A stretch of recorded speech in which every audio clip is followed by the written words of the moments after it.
Salam sehat sejahtera pemirsa setia mata ketiga. Hari ini kita akan mengangkat sebuah topik sains yang tidak terlalu membakar otak. Dikatakan bahwa meteorit yang lebih besar lebih kecil kemungkinannya untuk diawetkan setelah tabrakan. Sebaliknya meteorit yang lebih kecil jauh lebih mudah diawetkan atau disimpan. Lantas, menurut Anda kemanakah perginya meteorit-meteorit di dalam kawah ini? Berikut mari kita telusuri sejenak misteri alam semesta ini. Baik itu Mars atau bulan yang telah ditaklukkan manusia sejak lama. Kawah dari berbagai ukuran di sana terlihat di mana-mana. Bahkan di bumi dengan atmosfer dan aktivitas geologi yang kerap terjadi, masih ada beberapa yang tersisa. Untuk kawah-kawah di bumi yang dapat dipertahankan setelah puluhan juta bahkan ratusan juta tahun itu, pada dasarnya adalah kawah tabrakan yang sangat besar. Untuk bisa membentuk kawah sebesar itu, meteorit yang jatuh saat itu pastilah berukuran raksasa. Lantas, di manakah meteorit-meteorit yang jatuh ketika itu? Untuk mengetahui hal ini, kita harus mulai dengan dampak dari tabrakan itu sendiri, mencari tahu apa yang terjadi ketika benda-benda langit berukuran raksasa ini menghantam permukaan bumi. Kita tahu, meteorit adalah bebatuan dari luar angkasa. Pada dasarnya, terdapat 3 jenis batuan ruang angkasa yang diketahui hingga kini, yaitu komet, asteroid, dan meteorit. Dari sekian banyaknya batuan yang berada di luar angkasa, hanya beberapa yang bisa masuk ke atmosfer bumi dan dapat diidentifikasi oleh para ahli. Batu-batu ini ditangkap oleh gaya gravitasi benda langit yang relatif besar ketika melewati dan membentur permukaan benda langit tersebut.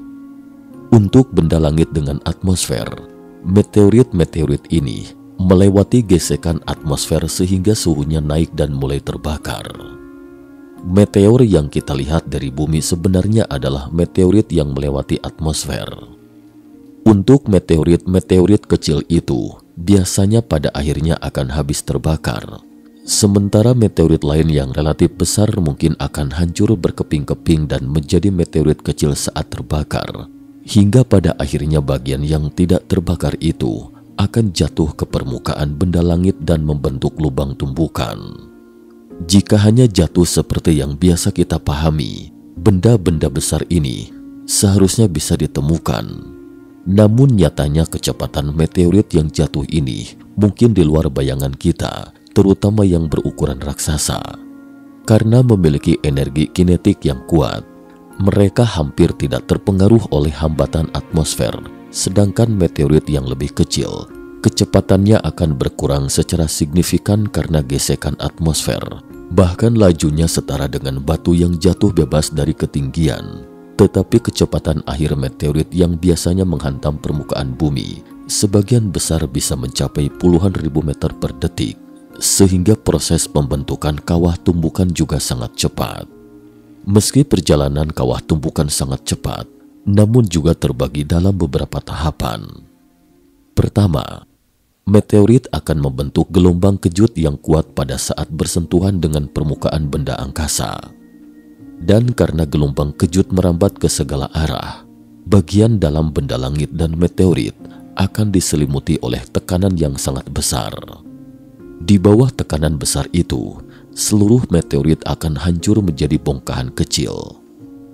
Pada titik ini, suhu di dalam dan sekitar meteorit akan menjadi ekstrim tinggi, bahkan dapat membuatnya meleleh dan menjadi gas. Selain itu, proses ini berlangsung sangat cepat, nyaris seketika. Misalnya untuk meteorit dengan diameter 20 meter, proses ini hanya membutuhkan 1/1000 detik. Bahkan untuk raksasa lebih dari 10 km seperti kawah Chicxulub itu, hanya kurang dari 1 detik. Dikutip dari Wikipedia, kawah Chicxulub adalah kawah kuno yang terkubur di semenanjung Yucatan, Meksiko. Kawah ini terbentuk sebagai akibat dari tabrakan asteroid berdiameter 11 hingga 81 km yang dikenal sebagai penabrak Chicxulub. Pusat kawah ini terletak di kota Chicxulub dengan diameter sebesar 180 km. Untuk meteorit, di mana setelah tahap pertama, tekanan gelombang kejut secara bertahap menyebar keluar, dan pada saat demikian, meteorit tersebut hampir sepenuhnya menjadi gas. Selanjutnya kemudian, gelombang kejut akan melontar keluar gas-gas tersebut hingga membentuk asap tebal dan besar seperti awan jamur. Jika proses tumbukan cukup keras, maka asap-asap ini bahkan akan menerjang keluar dari atmosfer dengan kecepatan ekstrim. Sementara untuk permukaan benda langit, kawah tumbukan di permukaan akan terus meluas ke area sekitarnya di bawah aksi gelombang kejut, hingga akhirnya membentuk kawah besar puluhan bahkan ratusan kali lebih besar dari yang semula. Jadi kawah yang kita lihat sangat besar, padahal meteorit semula tidaklah sebesar itu. Setelah perluasan tahap kedua, dinding batuan di sekitar kawah tumbukan akan terekstrusi sangat tinggi. Namun seiring keruntuhan tersebut, secara bertahap akan muncul patahan pada dinding batuan di sekitarnya, seperti terasering atau sengkedan. Sementara itu, bagian tengah kawah tumbukan akan sedikit mencuat akibat perubahan tekanan di sekitarnya. Untuk meteorit yang lebih besar, tonjolan di pusat akan lebih menonjol dan membentuk puncak pusat seperti puncak gunung. Ini agak mirip dengan kolom air kecil yang terciprat di tengah gelombang air saat tetesan air jatuh ke air. Namun segera setelah itu, puncak tengahnya juga akan runtuh. Namun saat demikian, daya keruntuhannya relatif kecil hingga akhirnya dasar kawah tumbukan yang besar akan menjadi relatif datar. Kemudian sebuah kawah akan terbentuk dengan cara ini. Diperkirakan, dalam sejarah bumi setidaknya pernah ada ribuan kawah dengan diameter lebih dari 10 km. Sedangkan kawah yang lebih kecil lagi bahkan jauh lebih banyak. Namun seiring pergerakan lempeng bumi, pelapukan, sedimentasi dan pengaruh lainnya, akhirnya hanya sejumlah kecil kawah dapat diidentifikasi.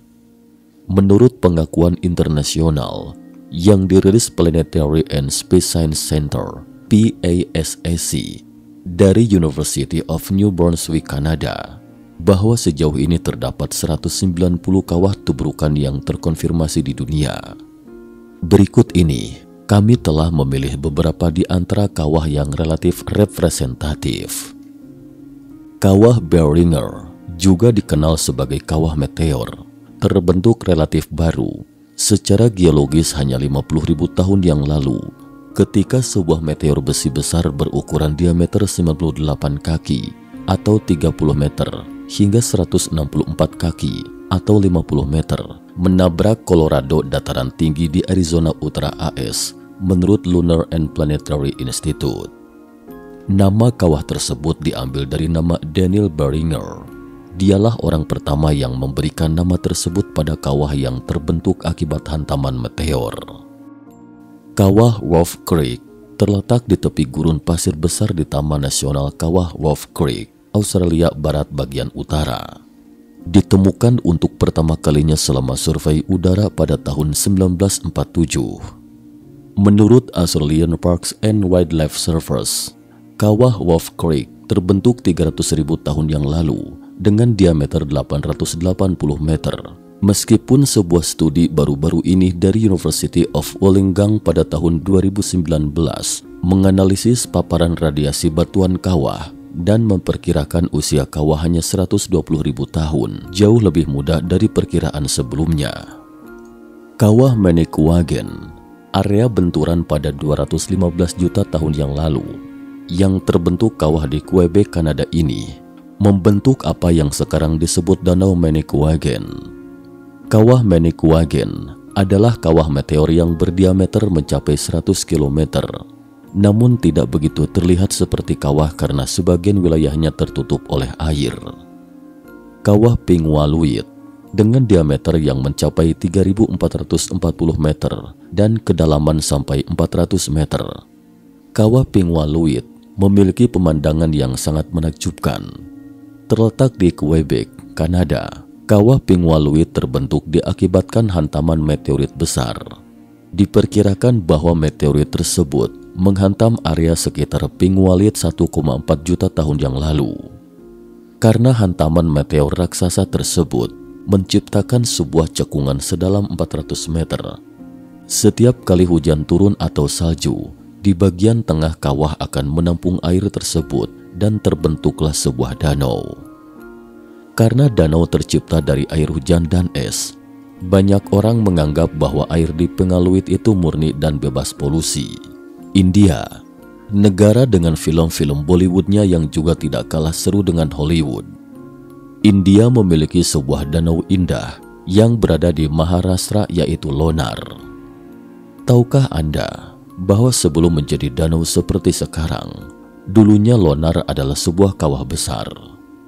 Sekitar 50.000 tahun yang lalu, sebuah meteor besar menghantam Maharashtra dan menghasilkan sebuah cekungan raksasa dengan diameter 1,2 km dan kedalaman 137 meter. Kawah tersebut kini berubah menjadi danau besar yang indah. Yang menjadi keunikan dari Danau Lonar adalah rasa airnya yang asin. Rasa asin tersebut diakibatkan oleh hasil geologis alami batuan basaltik yang bercampur dengan air hujan. Australia memiliki sebuah kawah besar nan indah bernama Gases Bluff. Berada tepat di tengah benua Australia, kawah Gases Bluff terbentuk akibat hantaman asteroid besar kira-kira 142 juta tahun yang lalu. Diduga bahwa hantaman asteroid itulah yang menyebabkan banyaknya dinosaurus punah saat itu. Awalnya diperkirakan berdiameter 22 km, tetapi karena usia dan pelapukan serta erosi yang serius, bagian yang terbuka hanya berdiameter 5 km dan dinding sekitarnya telah menjadi perbukitan, namun tidak terlalu mencolok. Beberapa kawah tubrukan yang disaksikan di atas relatif besar dan tua, namun ada beberapa kawah tubrukan yang relatif kecil dan muda, seperti gugusan kawah Kaali di Estonia. Kawah Kaali mungkin bisa dibilang merupakan kawah yang muda karena terbentuk sekitar 4-7 ribu tahun yang lalu. Kawah tersebut ditemukan oleh seorang ahli geologi bernama Ivan Renwal. Renwal pertama kali dikirim untuk mengamati kehidupan alam di Estonia pada tahun 1927. Para peneliti masih berusaha mencari tahu bagaimana kawah Kaali ini terbentuk. Apakah karena aktivitas vulkanik atau karena adanya sinkhole? Intinya adalah, saat ini kawah Kaali dianggap sebagai salah satu landmark mengagumkan yang ada di Estonia. Meski bebas dikunjungi, ada area di kawah Kaali yang mendapat perlindungan khusus. Diperkirakan meteorit dengan bobot sekitar 20 hingga 80 ton meledak di ketinggian dan 9 pecahan yang relatif besar menghantam permukaan dengan kecepatan puluhan ribu meter per detik, hingga terbentuklah kawah tumbukan. Sekarang kawah ini sudah menjadi danau, tapi mungkin lebih tepatnya disebut kolam kecil. Itulah beberapa kawah yang relatif representatif. Untuk informasi lebih lanjut tentang kawah di dunia, bagi teman-teman yang tertarik, bisa mencari tahu selengkapnya di situs web yang tersedia. Sekian dan terima kasih atas perhatiannya.